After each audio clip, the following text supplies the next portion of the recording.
हमारे चैनल को सब्सक्राइब करें और बेल आइकन दबाएं। मैंने मकरंद साहब जैसा कलाकार मेरी जिंदगी में आज तक नहीं देखा। उनकी पेंटिंग में एक अजीब सी कशिश है जो देखने वाले को ऐसे आकर्षित करती है जैसे चुंबक सुई को आकर्षित करती है। लेकिन मुझे उनकी पेंटिंग से ज्यादा अच्छी उनकी ये एब्स्ट्रैक्ट मूर्ति लगी। कहने को तो ये सिर्फ कांच की है, लेकिन देखने में ऐसा लगता है जैसे इसमें सचमुच जान हो। वाकई मैं तो आज घर से सोच के निकला हूँ कि आज मैं मकरंद साहब का ऑटोग्राफ लिए बिना यहाँ से हिलूंगा भी नहीं। लेकिन मकरंद साहब हैं कहाँ? आसपास कहीं दिख नहीं रहे। चलिए उनसे पूछते हैं, शायद यही कुछ बता पाए। Excuse me. यस। मकरंद साहब नहीं आए। आप तो जानते हैं कि आर्टिस्ट कितने मूडी होते हैं, बस आते ही होंगे। क्या आप उन्हें कॉल कर सकते हैं? क्यों नहीं।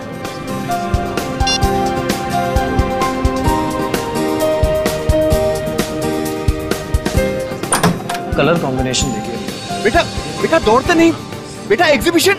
बेटा ऐसे दौड़ते नहीं बेटा, कोई चीज टूट गई तो। पापा चलो ना घर पे जाते, मैं बोर हो रहा हूँ। हाँ बेटा अभी 2 मिनट। हाँ मैं एक फोन करके आता हूँ। ओके पापा बिजी है, चलो तब तक हम लोग खेलते हैं।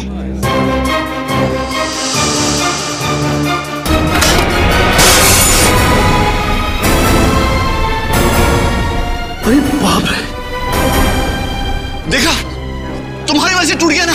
सॉरी पापा। लाखों का था। अरे मकरंद साहब को पता चलेगा तो बहुत गुस्सा हो जाएंगे। ये क्या है?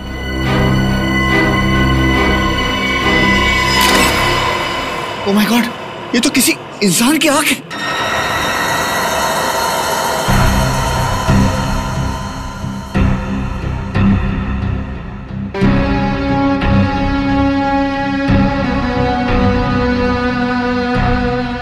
तो ये बच्चे इस कांच की मूर्ति के आसपास खेल रहे थे, आपने इन्हें खेलने से मना कर दिया और गलती से आपके हाथ से ये कांच की मूर्ति टूट गई और अंदर से कनिस्टर निकला जिसमें ये आंख है, किसी इंसान की आंख। जी सर। सर वो कहावत है ना, बच्चे भगवान के रूप होते हैं, वो बहुत सही है सर। अगर ये बच्चे यहाँ नहीं खेल रहे होते और ये मूर्ति टूटती नहीं तो हमें पता ही नहीं चलता कि ये मूर्ति में आंख है। नाम क्या बेटा आपका? प्रथम। प्रथम, बहुत प्यारा नाम है। प्रथम, निखिल अंकल तुम्हें बाहर ले जाके चॉकलेट खिलाएंगे।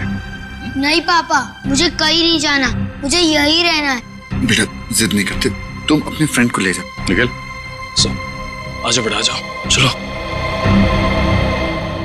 अच्छा ये मूर्ति को बनाने वाले मिस्टर मकरंद, वो कहीं नजर नहीं आ रहे? सुबह सर आए थे, फिर किसी काम से निकल गए, तब से वापस नहीं आए। मूर्ति के टूटने की खबर दी उन्हें? नहीं सर, नहीं दे पाया। मैंने फोन ट्राई किया था लेकिन वो फोन नहीं उठा रहे। सर कहीं ऐसा तो नहीं कि एक मूर्ति पे एक आंख फ्री? मजाक समझ रहे हो तुम्हें? हैं? ये इंसान की आंख है, मतलब किसी इंसान के शरीर से आंख निकाली गई है। रजन, इस कनिस्टर को डॉक्टर सालुंखे के पास भेज दो और मकरंद के घर का पता देना हमें। जी सर। हाँ सालुंखे, आंख के बारे में क्या पता चला? टेट्रागोडाल। टेट्रागोडाल? हाँ बस, ये सॉल्यूशन जिसमें इस आंख को डुबो करके रखा गया है, इसे टेट्रागोडाल कहते हैं। और ये सॉल्यूशन इस आंख को सालों साल तक प्रिजर्व करके रख सकता है। मतलब मकरंद ने ये आंख टेट्रागोडाल सॉल्यूशन में इसलिए रखी ताकि वो डिकम्पोज ना, सड़े ना, है ना? बिल्कुल, वरना तो एक बार अगर इसके ब्लड सेल्स खत्म हो गए तो आंख तुरंत सड़ जाती है। फिर तो सर इस सोल्यूशन की वजह से ये बताना ज्यादा मुश्किल होगा ना कि ये आंख कितनी पुरानी है। सचिन, अगर आंख ज्यादा पुरानी होती तो बताना मुश्किल था, लेकिन बॉस इस आंख के कुछ ब्लड सेल्स अभी भी एक्टिव हैं। इससे ये पता चलता है कि ये आंख 16 से 18 घंटे पहले निकाली गई है किसी इंसान के शरीर में से। या फिर सालुंखे पता लगा सकता है ना डीएनए टेस्ट से कि ये आंख किसी मर्द की है या औरत की? हाँ, पता लगाया जा सकता है। तो फिर लगा ना पता। लेकिन बॉस उसके लिए मुझे इस आंख को सेंट्रल लैब में लेके जाना पड़ेगा। सर मैंने शहर के सभी आई डोनेशन सेंटर में जाके पता किया है सर, पिछले 6 महीने में कहीं से भी कोई भी आंख चोरी नहीं हुई है सर। पिछले 6 महीनों में कहीं से भी कोई भी आंख चोरी नहीं हुई है? तो क्या मकरंद ने किसी की जान लेकर उसकी आंख निकाल ली और फिर वो मूर्ति में लगा दी? मगर सर मकरंद ने तो ये मूर्ति 3 महीने पहले बनाई थी, जबकि ये आंख 16 घंटे पुरानी। तो 16 घंटे पुरानी आंख 3 महीने पुरानी मूर्ति में कैसे फिट हो सकती? सचिन, जरूर बहुत पहले से ही प्लानिंग करके रखी थी इस मकरंद ने, बहुत बड़ी प्लानिंग। पहले से ही उसने उस मूर्ति के अंदर जगह बना के रखी थी जहां पर ये कैनिस्टर फिट हो जाए। आद्या, मकरंद का फोन ट्रेस नहीं हो रहा, तो फिर उसके फोन रिकॉर्ड चेक किया? लंदन से कॉल आए थे। अच्छा, तो ठीक है, कोशिश जारी रखना। कुछ पता चले तो तुरंत बता देना मुझे। ओके? क्या हो सर? मकरंद को अक्सर लंदन से फोन आया करते थे, और खास करके 3 अलग अलग नंबर से। लंदन से? लेकिन सर उसे लंदन से कौन फोन कर सकता है? वही तो है, कौन ये 3 अलग अलग नंबर से फोन करने वाले? मकरंद को लंदन से पता लगाना पड़ेगा। सर आप बिल्कुल फिक्र मत कीजिए, मैं अपनी जुबान का बहुत पक्का हूँ। आपका पार्सल समय से पहले पहुंच जाएगा।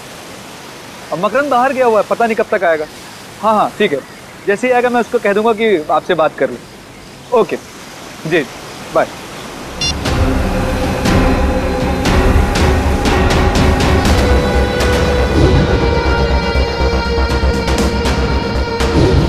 तुम लोग अब तक यहाँ खड़े हो, ऐसे ही बुत की तरह खड़े रहोगे या कुछ करोगे भी?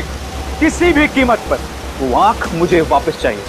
बॉस आप चिंता मत करो बॉस, बस अगले 10 घंटों के अंदर वो आंख आपको मिल जाएगी। शट अप, बकवास मत करो। पिछले 12 घंटे से यही डायलॉग सुन रहा हूं मैं। मेरा एक एक मिनट बहुत कीमती है, समझे तुम लोग? बॉस आपको तो पता है कि वो आंख सीआईडी वालों के पास है, और सीआईडी वालों के हाथ से लेना मतलब मगरमच्छ के मुंह में हाथ डालने के बराबर है। बस कोशिश जारी है बॉस। कोशिश कोशिश कोशिश?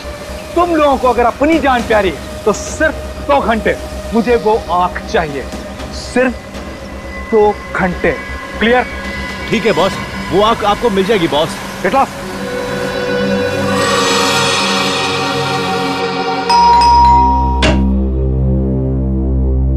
कौन आया होगा? लगता है साहब होंगे। आप लोग? मकरंद है घर में? नहीं, मकरंद साहब तो घर पर नहीं है। तो ठीक है, फिर तुम ही से मिल लेते। अरे मैं तो आपको जानता नहीं, फिर आप मुझसे मिलना क्यों चाहते हैं? जब तक मिलोगे नहीं तब तक जान पहचान कैसे होगी? सचिन, निखिल, देखो हो सकता है घर में ही छुप के बैठा हूं। अरे मैंने बोला ना साहब घर पर नहीं है, ऐसे कैसे घुस रहे हैं आप लोग? सीआईडी से हैं हम। सीआईडी? हाँ, कुछ और बोलना है आप? नहीं साहब।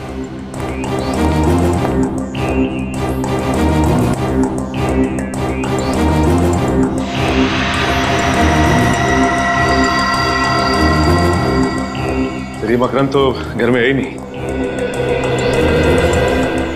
कहाँ गया मकरंद? पता नहीं साहब, बताकर नहीं गए। और कब से घर नहीं आए तुम्हारे मकरंद साहब? कल सुबह जो निकले अब तक लौटे नहीं। मकरंद अपनी पेंटिंग्स और मूर्तियाँ यहीं पे बनाता है? हाँ, पेंटिंग्स तो यहीं बनाते हैं मगर मूर्तियाँ नहीं।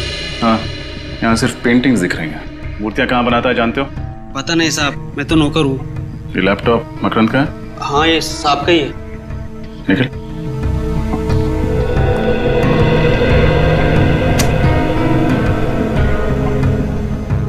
मकरंद पर्सनल, इस फोल्डर में कुछ होना चाहिए। ये देखो, पिछले 5 साल में मकरंद की पेंटिंग्स और मूर्तियां कितने में बिकी हैं, इसका पूरा ब्यौरा है इसमें। कोई भी पेंटिंग 15 से 20 हजार रुपए से ज्यादा में नहीं बिकी, जबकि हर मूर्ति कम से कम 40 से 50 लाख रुपए में बिकती है। तो फिर ये मकरंद सिर्फ मूर्तियां क्यों नहीं बनाता? हो सकता है सिर्फ अपनी संतुष्टि, अपने क्रिएटिव सेटिस्फैक्शन के लिए पेंटिंग्स बनाता हो। एक सेकंड, इसमें यह भी लिखा है कि ज्यादातर मूर्तियां लंदन में बिकती हैं, इसीलिए उसे लंदन से अक्सर फोन आया करते हैं। सचिन, कुछ तो है जिसका लेन देन लंदन से है। कल एग्जैक्टली कितने बजे तुम्हारे साहब यहाँ से गए थे?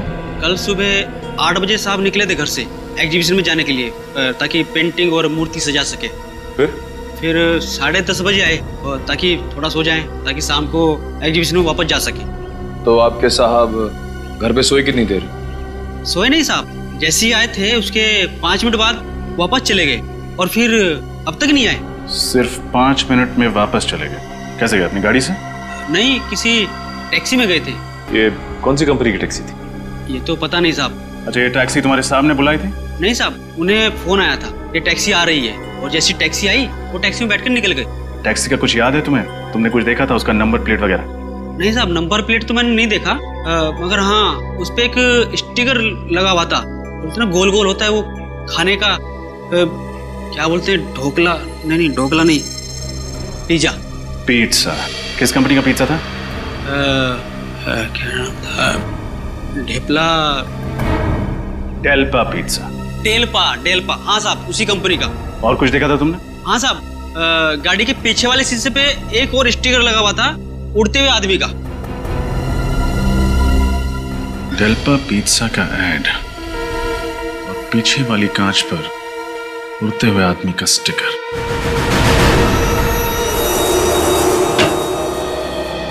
Excuse me. जी कहिए। हम सीआईडी से। सीआईडी? तो आपको भी अपनी गाड़ी पर स्टिकर्स लगवाने हैं?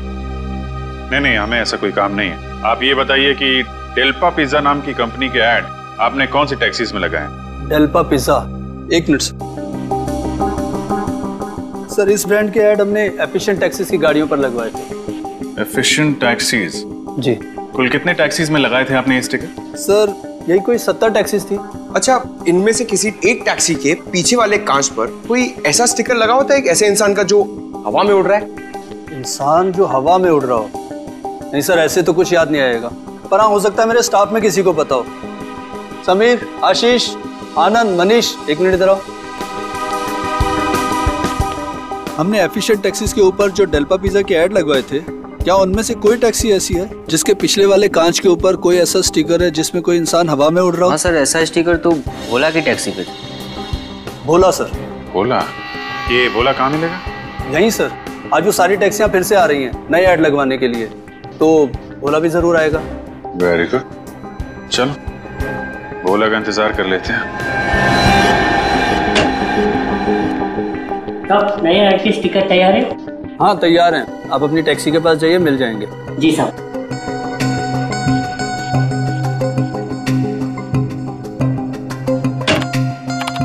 सर नए ऐड का स्टिकर तैयार है क्या? बिल्कुल तैयार है, आप जाइए, मिल जाएंगे। जी सर।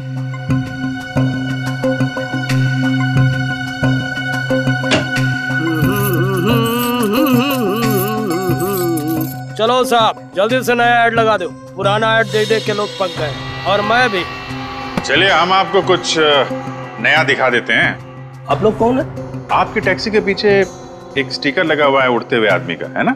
अरे भाई, मैं उड़ते हुए आदमी का लगाऊं या गिरते हुए आदमी का लगाऊं, इसे आप लोगों को क्या लेना देना है? लेना देना तो है, हम लोग सीआईडी से हैं। सीआईडी? जी। आप इस आदमी को पहचानते हैं? ये इसको तो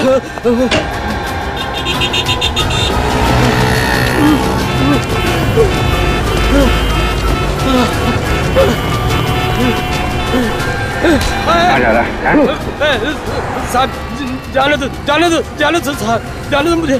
सीआईडी जब मुजरिमों को पकड़ती है ना तो जाने नहीं देती है।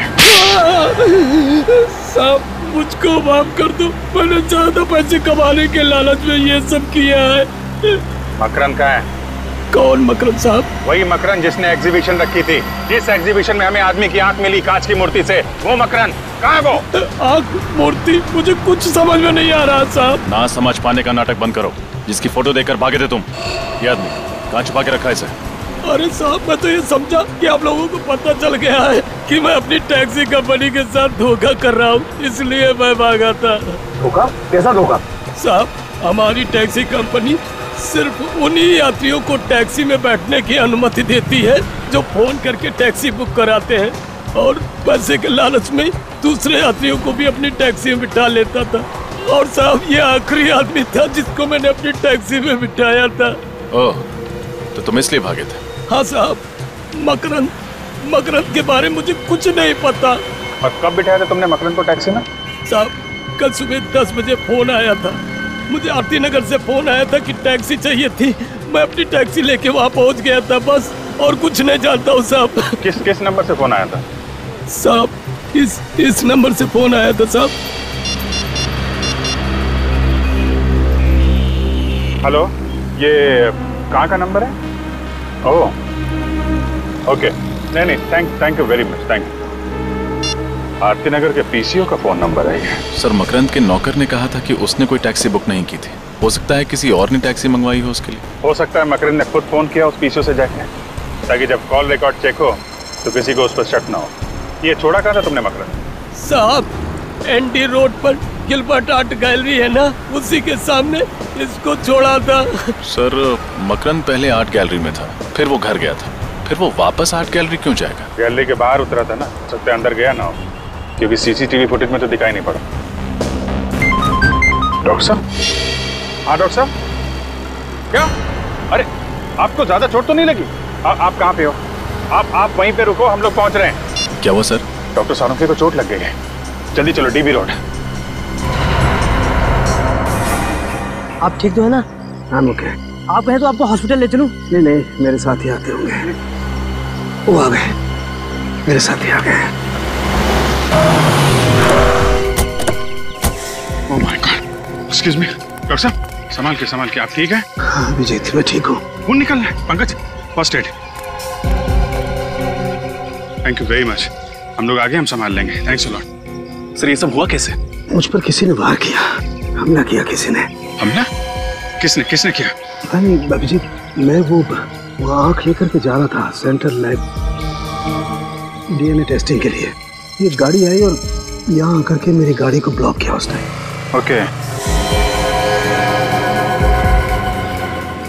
उसमें से 4-5 लोग उतरे नकाब पहने हुए। हाँ। मेरे सर पे वार किया और आँख का कैनिस्टर लेकर के भाग गए। आँख चोरी हो गई? यार वो चोट की वजह से मैं बेहोश हो गया था तो। अरे नहीं डॉक्टर साहब, आप सही सलामत है, हमारे लिए वो ज्यादा इम्पोर्टेंट है। आँख तो हम लोग ढूंढ ही लेंगे। वैसे गाड़ी का नंबर देखा क्या आपने? हाँ, चोट लगने से पहले मैंने गाड़ी का नंबर देखा था। क्या नंबर है, याद है? गाड़ी का नंबर है ZPO 2979। ग्रेट डॉक्टर साहब। पंकज, पता करो आरटीओ से किसका नंबर है। सर हमें आंख मिली मकरंद की बनाई हुई मूर्ति में। कालून के सामने जो गाड़ी देखी वो मकरंद की थी। हो ना हो इन सब के पीछे ये मकरंद ही है। हो सकता है। चलो चल के आंख भी वापस ले लेते हैं और सड़क के साहब पर किए गए हमले का हिसाब भी। सर लगता है ये मकरंद अपने दूसरे घर से भी गायब हो गया है। या फिर हो सकता है अंदर छुपा। सोच के रहो। दया सर का नाम लो और तोड़ दो दरवाजा।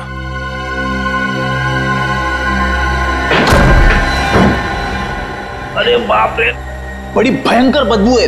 किसी लाश की बदबू है। सर कहीं मकरंद की तो नहीं है? हो सकता है, देखो लाश यहीं कहीं होगी।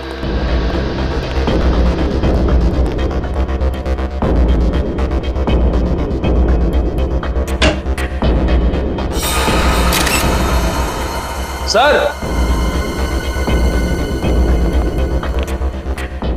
ये तो मकरंद है। अरे इसकी तो एक आंख गायब है सर, मतलब वो आंख इसकी थी।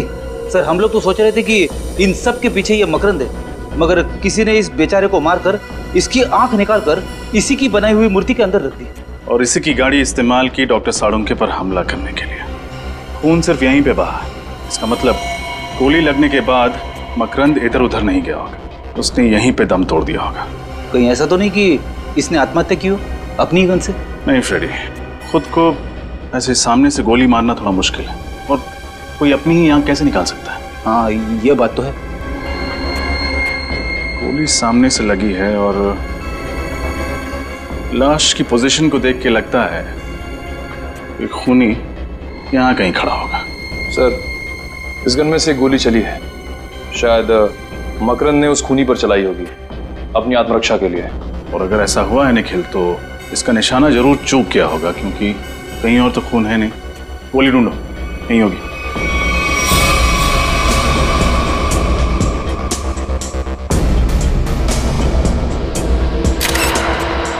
सर ये देखिए सर, गोली मिल गई।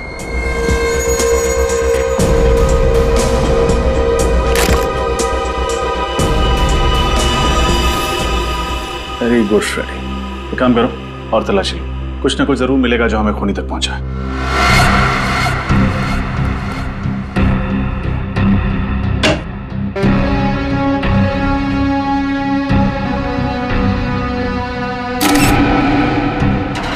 ये क्या है?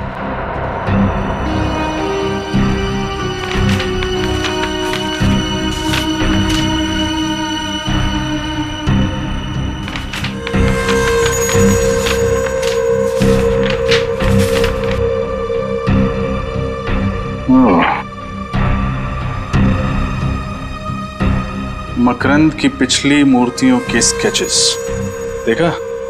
एसीपी सर का अंदाजा सही था। मकरंद अपनी हर मूर्ति में इतनी जगह जरूर खाली छोड़ता था कि एक कैनिस्टर को आसानी से फिट किया जा सके। मतलब ये मकरंद उसी की बनाई हुई मूर्तियों के अंदर कैनिस्टर रखकर आग की स्मगलिंग करता था।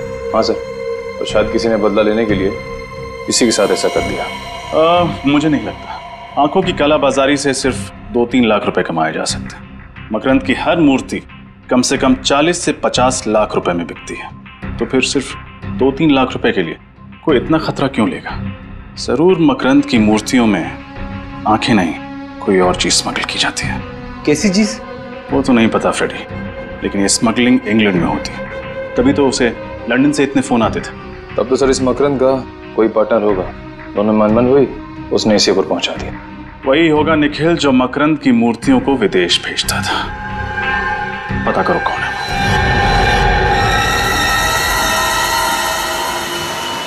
2 घंटे गुजर गए, पता नहीं ये बेवकूफ आंख चुरा भी पाएंगे या नहीं।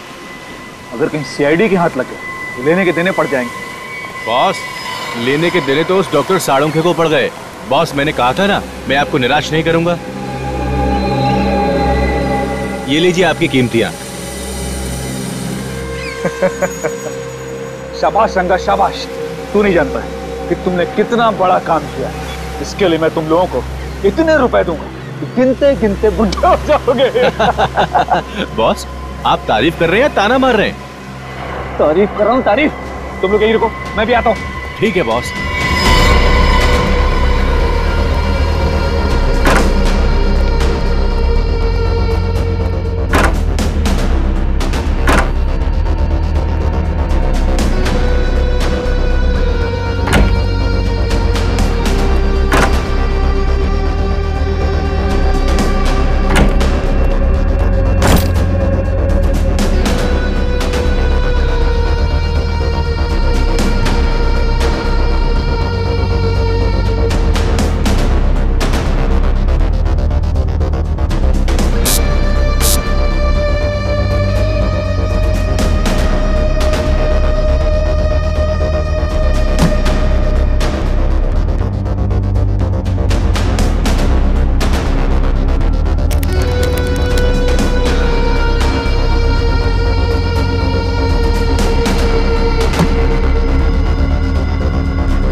आधा काम खत्म हो गया।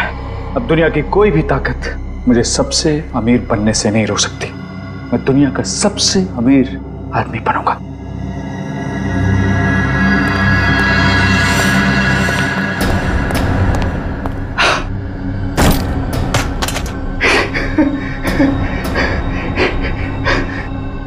सब कुछ मेरा है, सब कुछ मेरा है।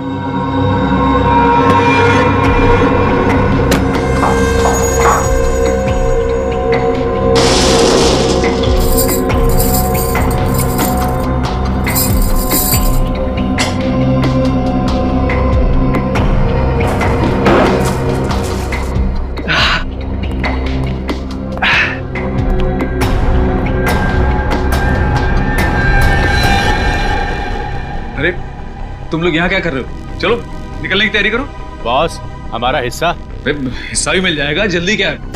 मैं कोई भागा थोड़ी जा रहा हूँ। बॉस माफ करना, पैसों के सामने कोई किसी का नहीं होता। मुझसे गद्दारी। अभी देता हूँ हिस्सा। माफ करना, ये सारी की सारी दौलत सरकारी खजाने में जाएगी। गन्स नीचे।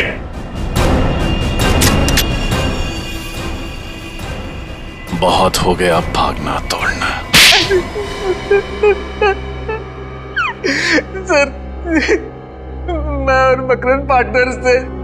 मकरंद पेंटिंग से मूर्तियां बनाता था, मूर्तियों में हीरा छुपा देता था सर। फिर मैं उन हीरो को देश के बाहर लंदन ले जाता, उनकी तस्करी करता था सर। शर्म आनी चाहिए तुम्हें। अपने देश की संपत्ति स्मगल करके बाहर देशों में बेच रहे थे तुम। सर मुझे माफ कर दिए सर। माफ कर दीजिए। तुमने सिर्फ स्मगलिंग नहीं किया, बल्कि एक खून भी किया है। मकरंद का खून। मैंने जानबूझ के मकरंद को नहीं मारा सर, बल्कि वो मुझे मारना चाहता था सर। मैंने तो सिर्फ अपनी आत्मरक्षा में सर उस पर गोली चलाई। पूरी बात बताओ, क्या हुआ था मकरंद के घर में, बताओ। उसने मुझे अर्जेंटली अपने घर में बुलाया। वो कह रहा था कि उसे कुछ मुझे जरूरी बात करनी है, लेकिन जब मैं उसके घर पहुंचा तो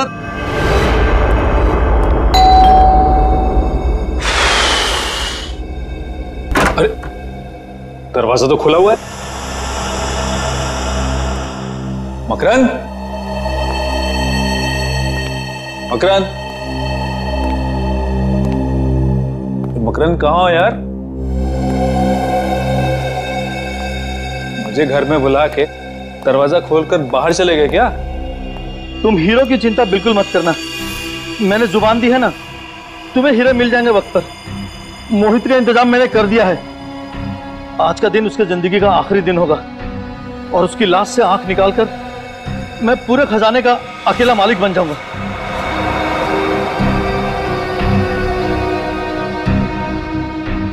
मेरी नहीं,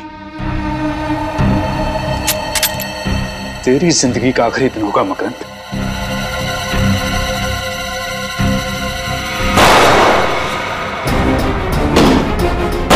मुझे मारेगा, मुझ पे गोली चलाएगा तू?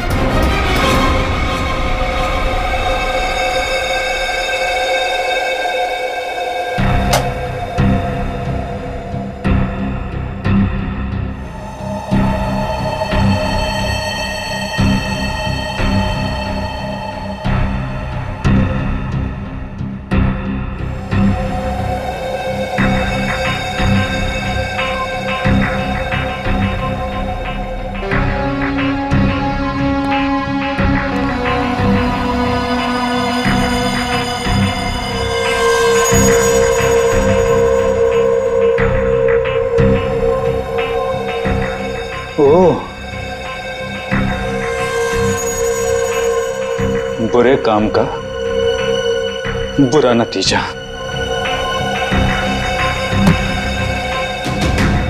अब जो तू मेरे साथ करने वाला था, मैं तेरे साथ करूंगा।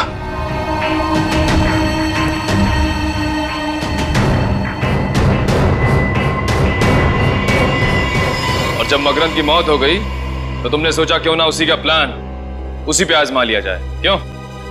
आज मैंने मकरंद की आंख निकाल ली, क्योंकि उस लॉकर रूम का दरवाजा हम दोनों की आंख से खुलता था सर। लॉकर रूम का दरवाजा आंख से खुलता था? मतलब आइरिस रिकॉग्निशन टेक्नोलॉजी। आज वही आइरिस रिकॉग्निशन टेक्नोलॉजी उस लॉकर रूम के दरवाजे के स्कैनर के सामने जब तक हम दोनों की आंखें स्कैन नहीं हो जाती थी, वो दरवाजा नहीं खुलता था। तो इन मकरंद की आंख तुमने मूर्ति में क्यों छुपाई? क्योंकि सर मैं देश से बाहर जाने का इंतजाम कर रहा था, तब तक उस आंख को किसी सुरक्षित स्थान पे रखना जरूरी था सर। उस आंख को छुपाने के लिए मूर्ति से अच्छी जगह कोई हो ही नहीं सकती थी सर, लेकिन मेरी किस्मत खराब सर, वो मूर्ति टूट गई और मूर्ति के साथ साथ मेरा माना भी टूट गया सर। तुमने स्मगलिंग करके देश के साथ गद्दारी की और एक खून भी किया। अब जेल की सलाखों के पीछे सड़ते बैठना, फांसी का ऑर्डर आने तक। क्यों भाई? सर केस खत्म हो गया है और काम भी नहीं है, अगर आप कहें तो फिल्म देखने चल सकते हैं। अरे भाई मुझसे क्यों पूछते हो? एसीपी साहब से पूछो। सर एसीपी साहब फिल्म देखते हैं? अरे बिल्कुल देखते हैं भाई, हमारी और तुम्हारी तरह एसीपी साहब भी फिल्में देखते हैं। क्या बातें हो रही है? अब सर वो निखिल कह रहा था कि एसीपी साहब फिल्म देखते हैं क्या? अरे अच्छा, क्यों जानना चाहते हो तुम? नहीं सर, मैं तो सर कह रहा था कि हम सब साथ चल के फिल्म देख सकते हैं सर। सर केस खत्म हो गया सर, काम भी नहीं, मतलब काम है सर, केस नहीं है सर। अगर आप कहें तो हम सब साथ चल के फिल्म। केस खत्म हो गया, काम नहीं है? हाँ? किसने कहा तुम्हें कि केस खत्म हो गया? किसने कहा? किसने कहा केस खत्म हो गया? मोहित ने सब कुछ मान लिया तो तुम्हें लगा मुझे मिल गया तो केस खत्म हो गया। केस अभी भी बाकी है, समझे? अभी भी रिपोर्ट आना बाकी है। अभी सालुंखे आएगा रिपोर्ट लेकर, तब समझेगा। बॉस, ये मकरंद की पोस्टमार्टम रिपोर्ट जरा देखो। सालुंखे, यार इस पे तो लिखा है कि मकरंद मरने से पहले बेहोश था। हाँ बॉस, मकरंद बेहोश था क्योंकि उसके खून में मुझे फैप्टिया मिला है। फैप्टिया, जिसकी वजह से जब उसकी आंख निकाली गई वो मरा नहीं था, बेहोश था। मगर यार मोहित के हिसाब से मकरंद की मौत गोली लगने से हुई है। बेहोशी का तो नामो निशान नहीं। मुझे लगता है मोहित झूठ बोल रहा होगा। लेकिन क्यों झूठ बोलेगा मोहित? मोहित झूठ बोल रहा है? क्यों झूठ बोल रहा है मोहित? बस ये तो पता नहीं, लेकिन मेरी रिपोर्ट गलत नहीं हो सकती। हाँ हाँ पता है सरुण की तेरी रिपोर्ट बिल्कुल सही होती है, हर बात सही होती है, लेकिन क्यों?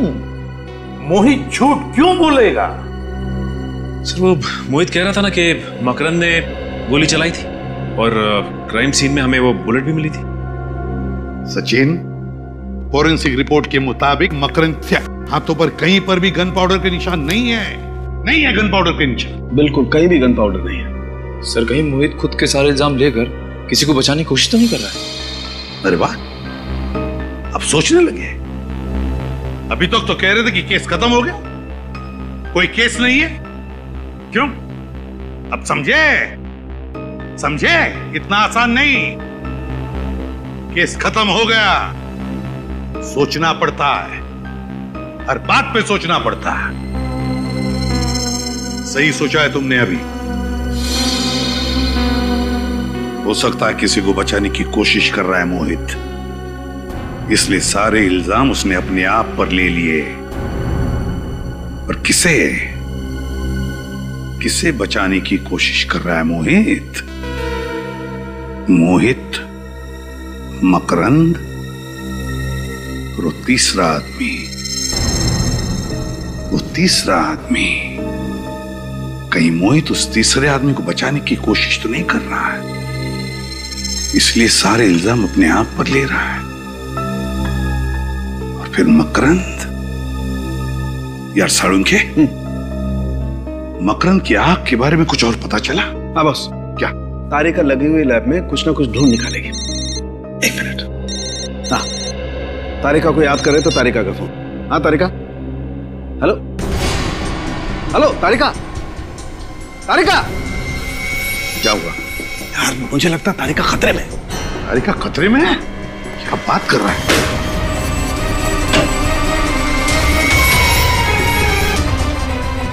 वो तारिका पानी लाओ, जल्दी पानी लाओ।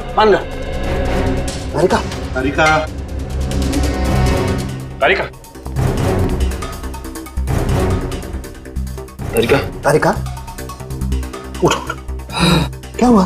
हाँ, यू ओके? आओ बैठो। चलो कम।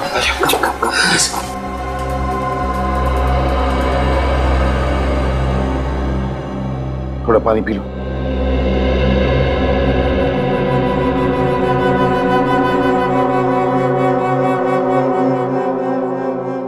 You okay? क्या हुआ? कैसे हुआ ये सब? सर, वो आंख लेके चला क्या? आंख लेके चला गया? जिस बात का डर था वही हुआ। फिर से आंख चुरा के लेकर गए। वो आंख टेस्ट कर रही थी, दरवाजे पे एक आदमी आया। उसने प्यून के कपड़े पहने हुए थे। उसने मुझे कहा कि सालों के सर ने आंख मंगवाई है। मुझे उसी वक्त उस पर शक हुआ और मैंने आपको तुरंत फोन लगाया। फिर मैंने जैसे ही आपसे बात की, उसने मुझे क्लोरोफॉर्म सूंघा और मैं बेहोश हो गई। और अब सर सारा पैसा, सारा सोना हमारे हाथ लग चुका है। फिर ये आंख किसी को क्यों चाहिए होगी? और भी कोई राज जुड़ा हुआ है उस आंख के साथ। और भी कोई राज है जो अब तक हमारे सामने नहीं आया है। किसी भी हालत में हमें उस तीसरे आदमी तक पहुंचना ही है। पहुंचना है उस तीसरे आदमी तक। सर ये जो तीसरा आदमी है वो इस राज के बारे में अच्छी तरह से जानता है, इसीलिए उस आंख के पीछे पड़ा हुआ है सर।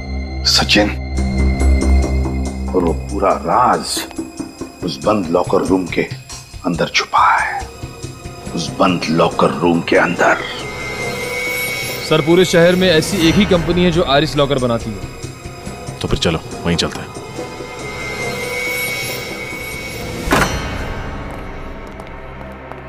सीपीयू को जला दिया। ये जो कोई भी है हमसे एक कदम आगे। अरे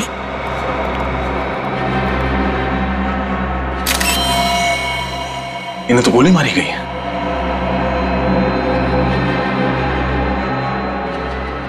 He's dead. सर वहां से आवाज आ रही है।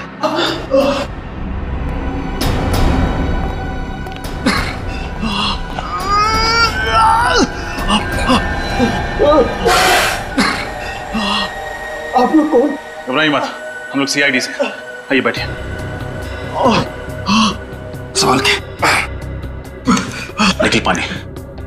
मुझे बचा लीजिए, मुझे गोली लगी। घबराइए नहीं, आपको कुछ नहीं होगा। फ्रेडी एम्बुलेंस को फोन करो जल्दी। पानी ये लीजिए, पानी दीजिए आराम से। ये सब किसने किया? पता नहीं, कुछ लोग एकदम से ऑफिस में घुस आए और उन लोगों ने अफरा तफरी मचा दी, कंप्यूटर भी जला दिया और बॉस को गोली मार दी। तो वो आपके बॉस थे? मिस्टर अनुराग, और मुझे गोली मार दी।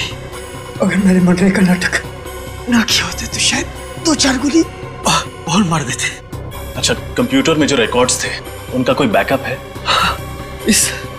इस रूम के ठीक सामने कॉन्फ्रेंस रूम में टेबल के नीचे की तरफ हार्ड डिस्क छुपा के रखी हुई। भगवान करे वो सुरक्षित हो। सर एम्बुलेंस आ गई। निखिल इन्हें हॉस्पिटल पहुंचा। संभाल के। कुछ नहीं होगा। फ्रेडी इस रूम के सामने एक कॉन्फ्रेंस रूम है, वहां टेबल के नीचे एक हार्ड डिस्क होनी चाहिए। लेकर आओ।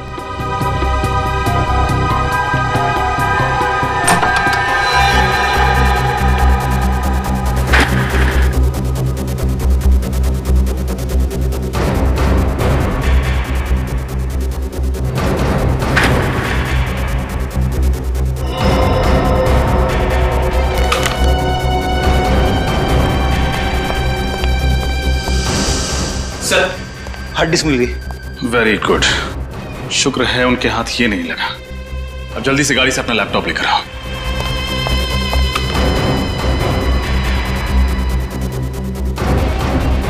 लैपटॉप ये लो। इस हार्ड डिस्क को लैपटॉप से कनेक्ट करो। सारे फाइल्स सर्च करो, देखो मकरंद कुमार के रिकॉर्ड्स कहां हैं।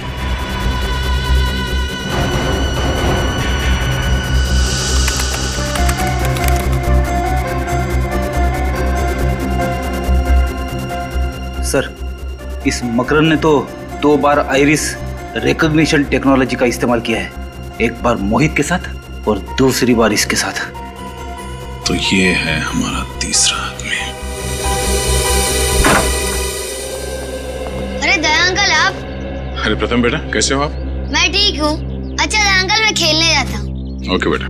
अरे बेटा आप कितनी बार कहा मेरे पूछे बगैर दरवाजा नहीं खोलने का।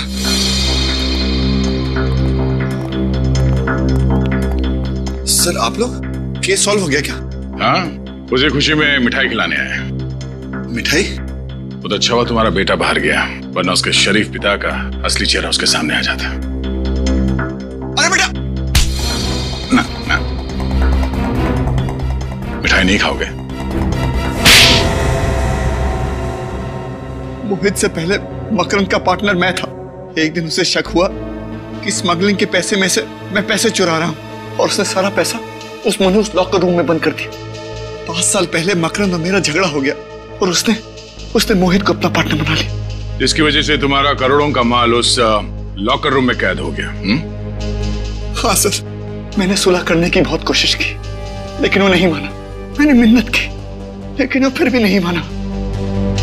फिर एक दिन मैं मकरंद के घर पहुंच गया।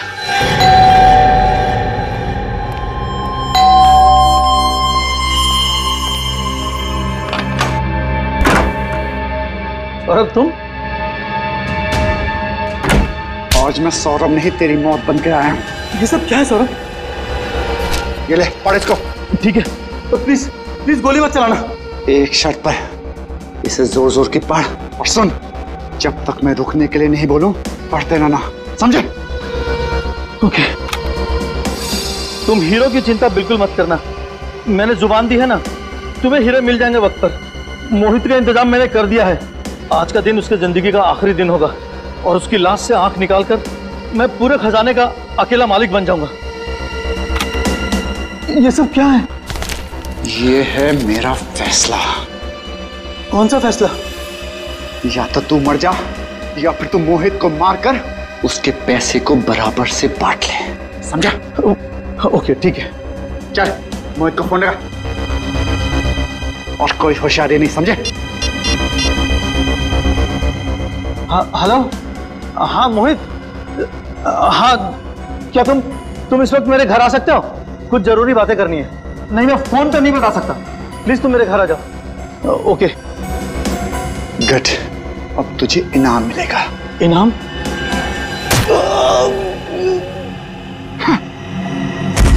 बेवकूफ, तुझे क्या लगा मैं करोड़ों का खजाना तुझे दे दूंगा?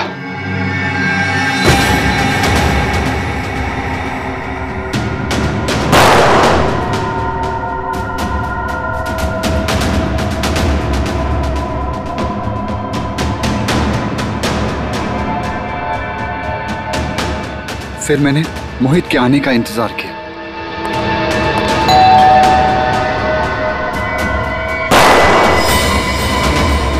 मुझे मारेगा, मुझ पे गोली चलाएगा तू? और